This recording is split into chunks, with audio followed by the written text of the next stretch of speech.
She may be best known for her sharp one-liners and courtroom-level confidence on reality TV, but Phaedra Parks' real flex happens far away from the cameras.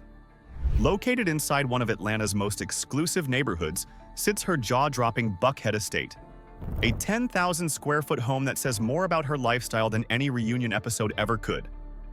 So what does a mansion like that actually reveal about the woman who owns it? And most importantly, how much of her luxurious life was planned long before the money ever showed up? Let's take an insider look at Phaedra Parks' insane Atlanta estate and her overall impressive lifestyle, starting right from her early days. Phaedra Parks' early life. Before Phaedra Parks ever stepped into a reunion couch or delivered a perfectly timed one-liner, she grew up in a world where discipline and order were baked in early. Born in 1973 in Athens, Georgia, she was raised in a Southern environment where education, faith, and self-control were expectations. The kind of upbringing where you don't just dream big, but are also taught how not to embarrass yourself while doing it. That foundation explains a lot, especially when you look at her academic path, which reads less like a resume and more like a chessboard. Wesleyan College, where she graduated with honors. Then, a Juris Doctor from the University of Georgia. And just when you think the picture is complete, she adds a degree in funeral science from Jefferson State College. That last one tends to stop people mid-sentence, because it doesn't fit the usual storyline. But that's exactly the point. There are people who want to chase careers built around attention, but Phaedra chased fields that were built more around permanence: law, death care, ethics, responsibility. These are industries where mistakes don't get edited out and reputation sticks longer than fame. That mix also hints at how she understands power. Not as something loud or reactive, but as something that sits patiently until it's needed. You don't study funeral science because it's trendy. You do it because you understand inevitability and want to be useful when things get serious. That mindset would later show up everywhere, in her legal strategy, her business choices, and eventually the way she designed her lavish Atlanta home, which we're about to get inside in a few moments. By the time she finished law school, she didn't just know how to argue a case but also knew how systems worked, how people behaved under pressure, and how silence could sometimes do more than making noise. Which is probably why her first real legal job, although steady and respectable, didn't hold her attention for long. Because Phaedra wasn't wired to play it safe forever. She was wired to step into rooms where the stakes were higher and stay calm while everyone else panicked. And that instinct paid off faster than anyone expected. Career rise. The lawyer, who turned risk into reputation. Here's where things get interesting from the money perspective, because Phaedra Parks didn't stumble into wealth by accident or luck or reality TV checks falling from the sky. Her first real financial inflection point came from a decision that most lawyers would have politely declined and then gone home to sleep peacefully. Because you see, entertainment law is a space where rules blur, egos inflate, and pressure arrives without warning. Her breakout moment involved a rapper named Drama, who was sitting in jail right when he was supposed to be on tour. The situation was simple on paper and messy in reality. The judge agreed to let Drama continue touring under one condition: Phaedra Parks would personally accompany him as a legal guarantee that he would return to serve his sentence. It was unconventional, risky, and brilliant. She quite literally put her own reputation on the line as collateral. And it worked. That one move sent her name circulating through Atlanta's entertainment and legal circles almost overnight. Suddenly, she wasn't just a lawyer who knew the law. She was someone who could navigate chaos without losing control. High-profile clients followed. Michael Jackson, Bobby Brown, Ludacris. Names that don't just need legal knowledge, but discretion, strategy, and nerves that don't shake under spotlight pressure. Recognition stacked up quickly. She earned praise from Jezebel magazine, served on the board of trustees at the University of Georgia Law School, joined the Grammy Recording Council, and took on leadership as president of the Gate City Bar Association. By 2006, she was being named Attorney of the Year, with features in Rolling Out magazine and the Atlanta Business Chronicle, reinforcing what insiders already knew. Even controversy didn't derail her. Before marrying Apollo Nita in 2009, she defended him in a federal organized crime case. The outcome, and the personal cost that followed, would later sharpen her understanding of boundaries, risk, and the price of proximity. But at the time, it reinforced something else. Phaedra was always ready for the unexpected. Eventually, she became managing partner of the Parks Group, an Atlanta-based firm specializing in civil and criminal litigation, entertainment law, and intellectual property. This wasn't fame-driven work. It was high-value, reputation-based, and quietly lucrative. And here's the part people forget. By the time television came knocking, she already had a full career humming in the background, which meant when the cameras turned on, she was just positioning for the long game, using television without letting it use her. When people think about Phaedra Parks' wealth, they usually jump straight to reality TV, and sure, those checks are significant. But the smarter way to look at it is that television didn't create her income but only amplified it. Before Real Housewives ever entered the picture, she was already appearing as a legal analyst across Fox News, NBC, Extra, Entertainment Tonight, and Court TV. And mind you, she was not there to just entertain. She was there to explain outcomes, interpret decisions, and keep emotions out of the analysis. That distinction later shaped how she approached reality television later on. When she joined the Real Housewives of Atlanta in Season 3, she treated it like another platform instead of a personal diary. She understood timing, optics, and restraint. And here's the kicker. Her run through Season 9 reportedly earned her up to $1.3 million per season at its peak, but those checks weren't the point. Television amplified her name, widened her reach, and funneled attention back toward her legal and business ventures. Outside Housewives, she diversified the exposure. Marriage Boot Camp, Hip-Hop Edition, scripted acting roles, later appearances on Married to Medicine, The Traitors, and even Dancing with the Stars. Each appearance expanded her audience without forcing her to hand over control of her real life. Even her 2013 book, Secrets of the Southern Belle, leaned into this philosophy. Playful on the surface, strategic underneath, quietly reminding readers that discipline and image management still matter. By the time she returned to RHOA in 2024, the energy was different. This time, she was re-entering on her own terms, fully aware that the audience had changed, the culture had shifted, and her position no longer required explanation. And that same measured and slightly detached mindset is nowhere more obvious than when you step away from the screen and into her actual living space. Because the real story of Phaedra Parks isn't told at reunions. It's written into the walls of her Atlanta estate. Inside Phaedra Parks' luxurious Atlanta estate. If you ever want to understand how someone really thinks, don't listen to their interviews. Look at where they choose to live. Phaedra Parks didn't pick Buckhead because it sounds impressive on a bio. She picked it because Buckhead is where Atlanta's old money prefers not to be noticed. Quiet streets, long driveways, homes that don't announce themselves. Just a lot of people who value privacy more than applause. Her estate sits along Habersham Road, one of those addresses locals recognize immediately, but outsiders often miss. The house doesn't jump out at you from the street, and that's the first tell. A private driveway curves inward, pulling the home away from public sight before opening into a calm courtyard framed by landscaping that feels intentional rather than decorative. You don't stumble into this property, you're invited into it.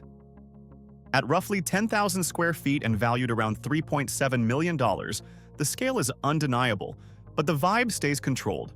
The entrance sets the tone with a two-story foyer, rich wood detailing, carved ceilings, and stonework that leans old-world instead of ultra-modern. It feels grounded, like a place built to last, not trend. 5 fireplaces, finished with onyx trim, are placed throughout the home, not to show off, but to anchor each major space. Warmth without chaos. The double staircase flanking the entry is symmetrical and composed, which sounds like a small detail until you realize how much that mirrors her personality. Balance, structure, nothing accidental. Natural light pours into the main living areas, softening the size and keeping the house from feeling museum-like. This is a home meant to be lived in, not staged for Instagram. And here's the part people usually miss. The house doesn't feel like it's trying to entertain you. It feels like it's protecting something precious. The distance from the street, the layout, the way rooms open and close. It all suggests someone who understands boundaries and values control over convenience. At this point, the estate feels impressive. But the layout alone doesn't explain how she actually lives inside it. And that starts to make sense once you step deeper into the heart of the house. The kitchen is where Phaedra Parks estate tells you who's in charge, not because it's flashy, but because it functions like a command center. Everything here is designed for a kind of setup you'd want if you're feeding family, hosting guests, or planning without disruption. Cherrywood cabinetry lines the space with a richness that feels intentional rather than trendy, paired with natural stone countertops that can handle actual use. Two kitchen islands sit at the center, not as decor pieces, but as workstations. One for prep, one for gathering.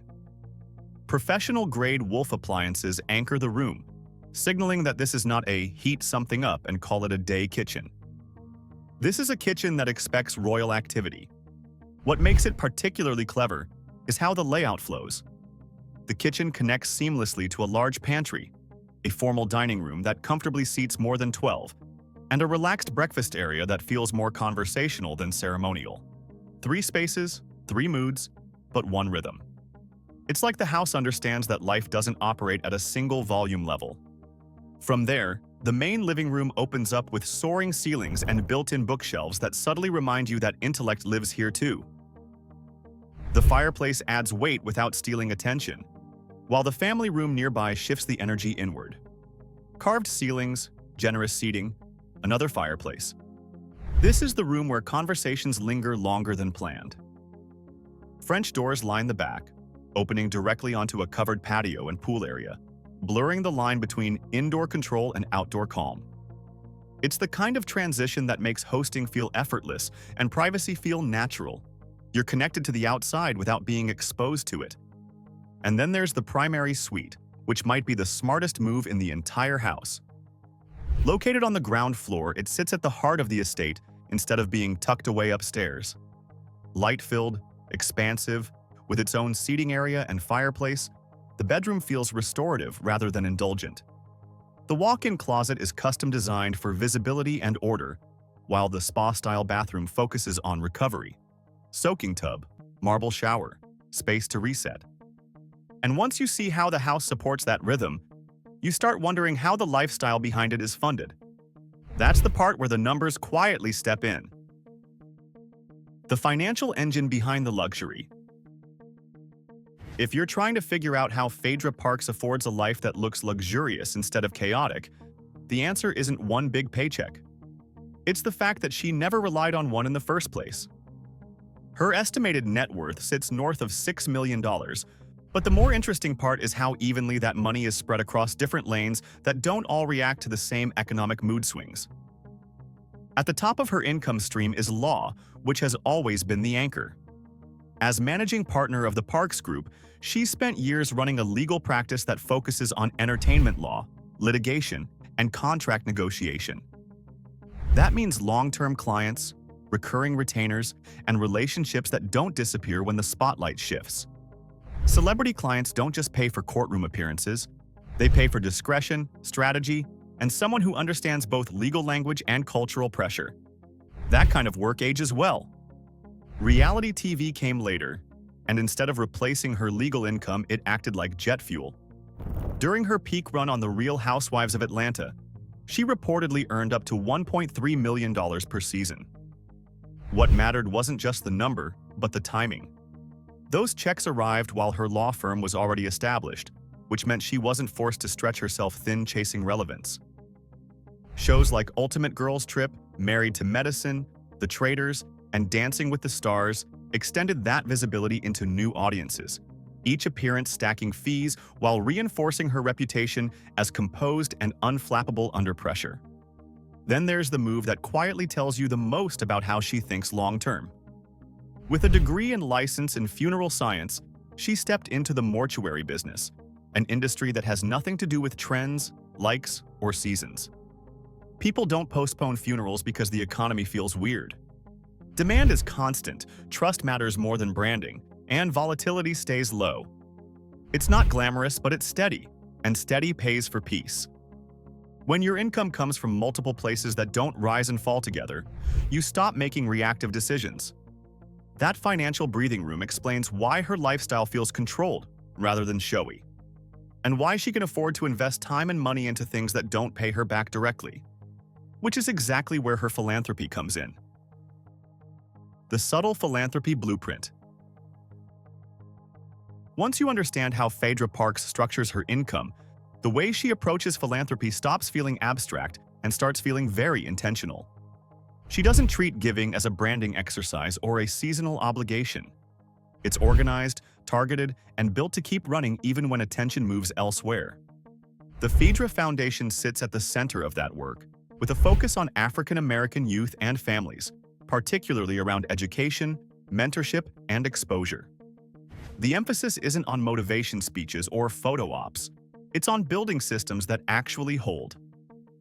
Programs are designed with timelines, partnerships, and measurable outcomes because inspiration without structure tends to fade fast. One of the clearest examples is Save Our Sons, often called SOS, a mentorship initiative for middle and high school boys.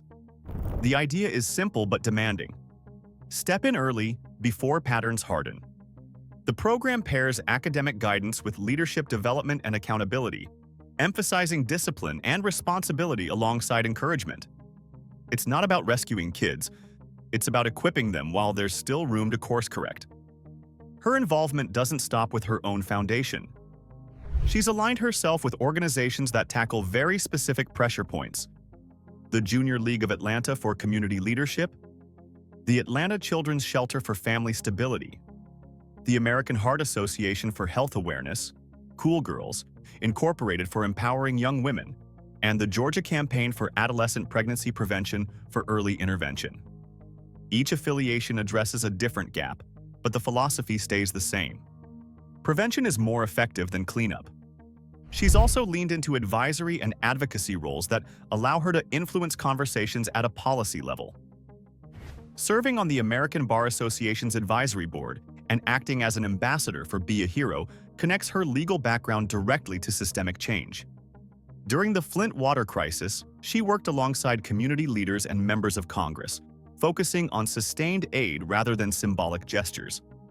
What ties all of this together is consistency. The same discipline that governs her career and finances shows up here too. She commits, she stays involved, and she doesn't announce every move. And when you see how carefully she invests in other people's futures, it becomes easier to understand why she protects her own so fiercely. Because for Phaedra Parks, boundaries aren't distance, they're design. The privacy she had to earn. If there's one thing Phaedra Parks learned the hard way, it's that privacy isn't something you automatically get back once it's gone. You have to rebuild it, piece by piece, after the world has already decided it knows your story better than you do. Her most exposed chapter began publicly in 2009 with her marriage to Apollo Nida, and unraveled just as publicly when he was later convicted of conspiracy to commit mail, wire, and bank fraud. Phaedra has consistently maintained that she had no knowledge of his criminal activity, but reality TV doesn't pause for nuance. The situation played out under cameras, commentary, and assumptions that followed her far beyond courtrooms and confessionals. What actually shifted her wasn't the criticism, but the realization that her sons were growing up inside that noise. Motherhood has a way of making debates feel irrelevant. At some point, explaining yourself to strangers starts to matter less than deciding what your kids never have to carry. As the legal fallout continued, Phaedra quietly started drawing lines. Not dramatic ones, just firm ones. Certain conversations stopped happening on camera. Certain access points closed. After her divorce in 2017, the change was noticeable if you were paying attention. She dated without turning it into a storyline. She stopped preemptively defending herself. Even her later relationship with Medina Islam ended in 2021, without the familiar cycle of speculation and public unraveling. That wasn't avoidance, it was practice. The same thinking applies to how she treats reality television itself. Despite being one of the most recognizable figures in the Real Housewives of Atlanta universe, she's been clear that her children don't watch the show. Not because she's embarrassed by it, but because she understands something a lot of people miss. Entertainment and environment are not the same thing. One can be strategic. The other shapes who your kids become. Her return to RHOA in 2024 reflected that shift. It wasn't a comeback tour or a redemption arc. It was a re-entry with terms. Less explaining, more choosing. The Phaedra you see now isn't trying to control the narrative. She's simply no longer participating in every version of it. And when you step back, that restraint starts to look like the real luxury. Not the Buckhead estate, not the diversified income streams, not the titles or television credits. In a culture that treats constant access as the price of relevance, Phaedra Parks built a life where silence isn't weakness, but leverage. And with that note, we conclude our journey through Phaedra Parks' luxurious lifestyle and an interesting tour of her lavish Atlanta estate. Which part of her story impressed you the most? Let us know in the comments, and for more such interesting peeks into the lives of Black celebrities, take a look at Black Status.